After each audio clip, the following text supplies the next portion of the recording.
Hello friends, কেমন আছো তোমরা? এখনও কিন্তু আমার গলাটা ঠিক হয়নি একদম পুরোপুরি, তাও ব্লগ তো দিতেই হবে, তাই এডিট করছি। তো খুব ছোট একটা মিনি ব্লগ দিচ্ছি।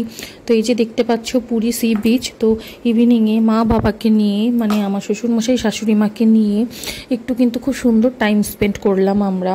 তো এখানে কিছু চেয়ারগুলো যে থাকে, মানে ওরা ঘন্টা হিসাবে ভাড়া নেয়, তো সেখানে আমরা একটু চেয়ার ভাড়া নিয়ে বসেছিলাম। প্রায় অনেকক্ষণ অনেক গল্প করলাম। এই ঠাকুরের গল্পই বাবা শোনাচ্ছিল যে জগন্নাথ ঠাকুর কি করে মানে এখানে মানে জগন্নাথ ঠাকুরে প্রতিষ্ঠিত হয়েছিল।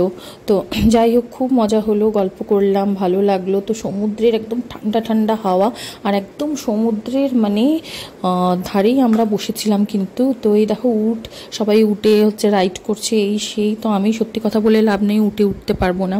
আর মায়ের হাঁটু ব্যথা, যেহেতু উঠতে পারবে না, তো আর ওরা তো উঠবে না, ছেলেরা।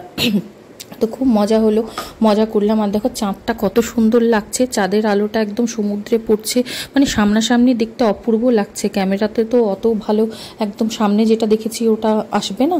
তো এই দেখো আমার হাবি দাঁড়িয়ে আছে, আর মা বাবা দুই দিকে, আমি মাঝখানে বসে বসে ওদের গল্প শুনছি। তো খুব মজা হয়েছে, খুব মজা করে কাটিয়েছি। তো চলো, এই ছোট্ট মিনি ব্লগটা কেমন লাগলো অবশ্যই কমেন্ট করে জানিও। তো আজকের মতো tata, bye bye, see you soon.